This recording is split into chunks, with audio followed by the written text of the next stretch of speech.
ये कहानी उत्तर प्रदेश के एक छोटे से गांव भौरा कला से शुरू होती है, जहां धूल भरी पगडंडियां, खेतों की सोने जैसी फसलें और आसमान के नीचे फैले हरियाली के दृश्य रोजमर्रा की जिंदगी थे।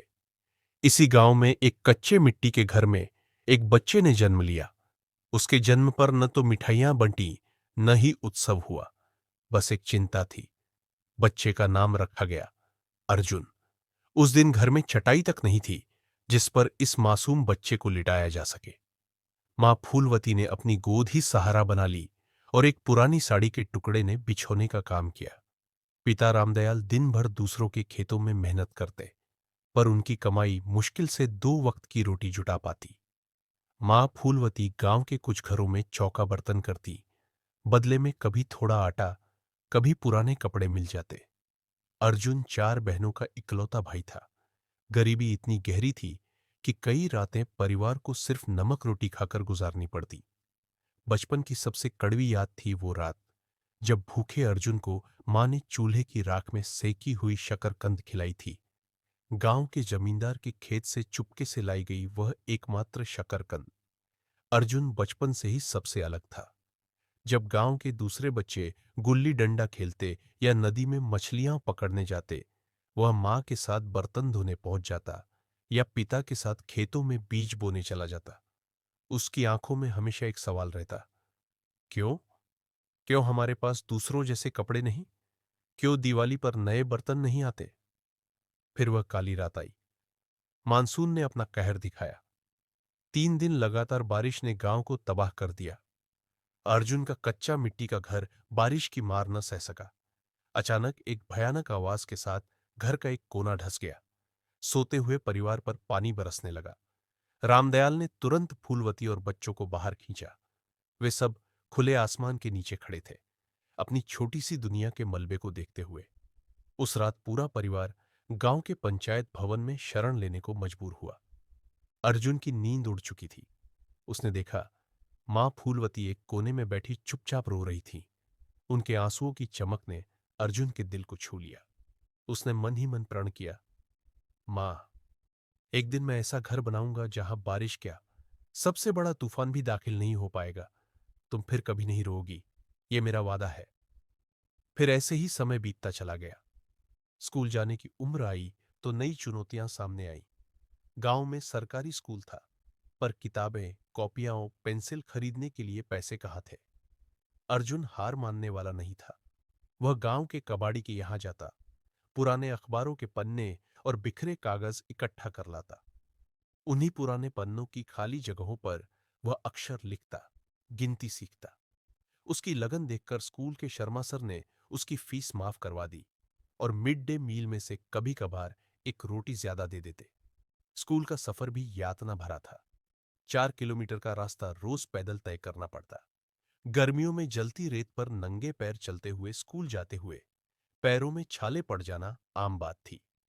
बरसात में कीचड़ भरे रास्ते जहां पैर फंस जाते। सर्दियों में एक ही पुराना स्वेटर जिसमें कांपते हुए वो स्कूल पहुंचता। पर अर्जुन के कदम कभी नहीं रुके। उसकी आंखों में हमेशा वह सपना जगमगाता रहा, कुछ बनना है, मां बाप का नाम रोशन करना है। 10वीं कक्षा के परिणाम ने भोरा कला में टहलका मचा दिया। अर्जुन ने पूरे ब्लॉक में सबसे ज्यादा अंक हासिल किए थे। गांव के प्रधान जी उसके घर आए। उन्होंने अर्जुन के कंधे पर हाथ रखकर कहा, बेटा, तूने साबित कर दिया कि मेहनत रंग लाती है। उन्होंने उसे 500 रुपए दिए, एक ऐसी रकम जो उसके परिवार के लिए किसी खजाने से कम नहीं थी। उसी पल अर्जुन ने ठान लिया, वह आगे पढ़ने लखनऊ जाएगा, जहां उसके मामा रहते थे। लखनऊ का सफर एक नया संसार था। भीड़भाड़ वाले स्टेशन, ऊंची इमारतें, शोरगुल भरी सड़कें, सब कुछ अजनबी लगता। मामा का घर एक छोटे से मकान में था, जहां खुद उनका परिवार तंगी में रहता था। अर्जुन को देखकर मामा खुश हुए, पर जगह की कमी का दुख भी जाहिर किया। अर्जुन ने मुस्कुराते हुए कहा, कोई बात नहीं मामा जी, मैं बरामदे में ही सो लूंगा। और यहीं से शुरू हुआ उसका दूसरा जीवन संघर्ष। दिन में कॉलेज जाना, फीस और खर्चे के लिए उसने रात को एक छोटे होटल में बर्तन धोने का काम शुरू किया। रात 10 से सुबह 4 बजे तक की पाली। हाथ साबुन और तेल से घिसते रहते। कई रातें ऐसी आई जब खाना नसीब नहीं होता था, पानी पीकर ही भूख मिटानी पड़ती। ठंड की रातों में बरामदे में कंपाते हुए सोना। पर उसके हौसले में कोई कमी नहीं आई। उसकी नजरें हमेशा उस सपने पर टिकी रही, एक पक्का घर जहां उसकी मां सुख से रह सके। कॉलेज की पढ़ाई पूरी होते ही अर्जुन को एहसास हुआ कि अब तक की शिक्षा पर्याप्त नहीं है। उसने देखा कंप्यूटर का युग आ चुका है। एक पुराने साइबर कैफे में उसने नौकरी शुरू की। वहां उसका काम था लोगों के रिज्यूमे टाइप करना, फोटो स्कैन करना, ईमेल भेजने में मदद करना। वेतन कम था, पर यह अर्जुन के लिए स्वर्ग था। वह दिन भर कंप्यूटर के सामने बैठा नई चीजें सीखता। इंटरनेट की दुनिया उसे जादुई लगती। ऑनलाइन वेब डिजाइन और कोडिंग सीखता रहता। फिर वह ऐतिहासिक दिन आया। कैफे में एक व्यापारी आया जिसे अपनी छोटी दुकान के लिए वेबसाइट चाहिए थी। कैफे मालिक को यह काम आता नहीं था। तभी अर्जुन ने हिम्मत जुटाई और बोला, सर, मैं बना सकता हूं। व्यापारी ने संदेह भरी नजर से देखा, फिर कहा, ठीक है, 3 दिन में बनाकर दिखाओ। उस रात अर्जुन ने कैफे के कंप्यूटर पर ही बिता दी। वह ऑनलाइन ट्यूटोरियल देखता, कोड लिखता, गलतियां सुधारता। सुबह होते होते एक साधारण किंतु कारगर वेबसाइट तैयार थी। व्यापारी देखकर खुश हुआ। उसने अर्जुन को 800 रुपये दिए। अर्जुन के जीवन की यह पहली ऐसी कमाई थी जो उसकी मेहनत और कौशल का फल थी। उन 800 रुपयों को हाथ में लेकर अर्जुन का दिल गर्व से धड़क रहा था। उसने पहली बार खुद के लिए एक सफेद टी शर्ट खरीदी। उसे पहनकर वह दुनिया के सबसे धनी व्यक्ति जैसा महसूस कर रहा था। उसने तुरंत गांव फोन लगाया। जब मां फूलवती की आवाज सुनाई दी, अर्जुन का गला रूंध गया। उसने भर्राई आवाज में कहा, मां, आज मैंने अपने हुनर से कमाया है, वेबसाइट बनाकर। अब आपका बेटा कुछ कर सकता है। फोन के दूसरी छोर से सिर्फ मां की सिसकियां सुनाई दे रही थीं, खुशी के आंसू। यहीं से अर्जुन का सफर तेज हो गया। उसने साइबर कैफे की नौकरी छोड़ी और स्वतंत्र रूप से काम करना शुरू किया। छोटे दुकानदारों, स्थानीय व्यवसायियों के लिए वेबसाइट बनाने लगा। मामूली शुल्क लेता, पर काम उत्कृष्ट करता। धीरे धीरे उसकी प्रतिष्ठा बढ़ने लगी। 2 साल की कड़ी मेहनत के बाद उसने एक साहसिक निर्णय लिया, अपनी कंपनी शुरू करने का। नाम रखा मिट्टी डिजिटल। यह नाम उसने चुना क्योंकि वह खुद मिट्टी में पला बढ़ा था। मिट्टी से ही उसने जीवन के सबसे मूल्यवान सबक सीखे थे।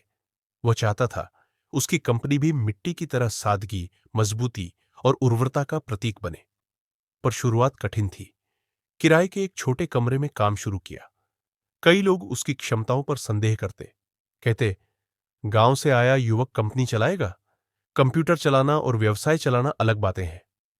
अर्जुन इन टिप्पणियों को सुनकर दुखी होता, पर हिम्मत नहीं हारता।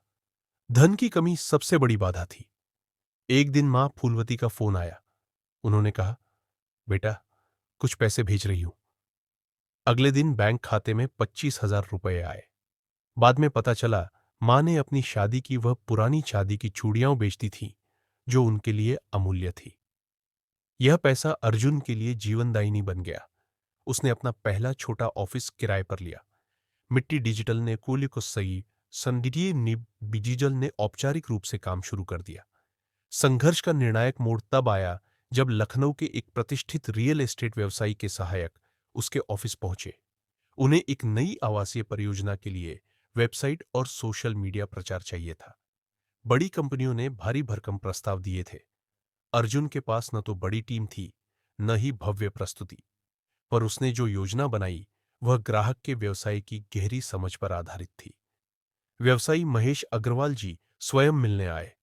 छोटा ऑफिस देखकर वह आश्चर्यचकित हुए, पर जब अर्जुन ने अपनी योजना समझाई तो वे प्रभावित हुए। उन्होंने पूछा, तुम्हें यह सब कैसे आता है? अर्जुन ने विनम्रता से उत्तर दिया, सर, आवश्यकता ही सीखने की प्रेरणा देती है। मैंने आपके व्यवसाय को समझने का प्रयास किया है। महेश अग्रवाल जी ने तुरंत निर्णय सुनाया, यह प्रोजेक्ट तुम्हें मिला, मैं तुम्हें 1 लाख रुपए अग्रिम देता हूं। 1 लाख रुपए! अर्जुन के जीवन में इतनी राशि कभी नहीं आई थी। उस रात वह सो नहीं पाया। उसकी मेहनत रंग ला रही थी। उसने जो वेबसाइट और मार्केटिंग अभियान तैयार किया वह अग्रवाल जी की अपेक्षाओं से भी बढ़कर था। उनके व्यवसाय में उल्लेखनीय वृद्धि हुई। यही वह पल था जब मिट्टी डिजिटल ने उड़ान भरी। खबर फैली कि एक छोटी सी कंपनी ने बड़ा कमाल कर दिखाया है। धीरे धीरे लखनऊ के अनेक व्यवसायी अर्जुन के पास आने लगे। उसने पहले 3, फिर 5, फिर 10 लोगों को नौकरी पर रखा। टीम बढ़ती गई, काम बढ़ता गया। छोटा ऑफिस छोटा पड़ने लगा। फिर वो ऑफिस एक बड़े ऑफिस में स्थानांतरित हुआ। टीम 50 सदस्यों तक पहुंच गई। वार्षिक कारोबार 5 करोड़ रुपए पार कर गया। गांव का वह बालक जो कभी बिना चप्पलों के खेतों में दौड़ता था, आज एक सम्मानित युवा बन चुका था। 10 वर्ष बाद अर्जुन अपने गांव भौराकला लौटा। इस बार पैदल नहीं, एक सुंदर कार में सवार होकर। उसकी मंजिल थी अपनी मां फूलवती को लेकर जाना। गांव के लोग आश्चर्य से देख रहे थे। जिसे वे बचपन में फटे कपड़ों में देखते थे, आज वह एक सफल उद्यमी बनकर लौटा था। और फिर वह पल आया जिसका अर्जुन ने बचपन से सपना देखा था। जहां कभी उनका कच्चा मिट्टी का घर हुआ करता था, वहां अब आधुनिक सुविधाओं से सजा हुआ एक पक्का मकान खड़ा था। यह अर्जुन की मां के लिए था। जब मां ने अपना नया घर देखा तो वे खड़ी खड़ी रो पड़ी। ये आंसू उनकी संघर्ष भरी जिंदगी की जीत के थे। अर्जुन ने मां के पैर छुए, उस रात का वादा पूरा किया। पर अर्जुन की असली सफलता यही नहीं थमी। उसे याद था कि शिक्षा के अभाव में उसका बचपन कितना कठिन था। उसने गांव के स्कूल को गोद लिया। वहां एक आधुनिक कंप्यूटर लैब बनवाई, इंटरनेट कनेक्शन दिलवाया, बच्चों के लिए मुफ्त किताबें और सुविधाओं की व्यवस्था की। उसकी कंपनी के कर्मचारी गांव के बच्चों को कंप्यूटर शिक्षा देने आते। आज मिट्टी डिजिटल देश के 7 बड़े शहरों में फैल चुकी है। हजारों युवा उसके साथ काम करते हैं। अर्जुन बड़े मंचों पर प्रेरक भाषण देते हैं। पर सफलता की इन ऊंचाइयों पर पहुंचकर भी अर्जुन अपनी जड़ों से जुड़े हुए हैं। वह हर साल गांव जरूर जाते हैं। वहां वह अपनी पुरानी चप्पलें पहनते हैं।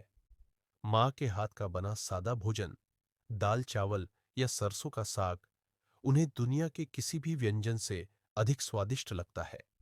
वह खेतों में टहलते, पुराने मित्रों से मिलते हैं, बच्चों को प्रोत्साहित करते हैं।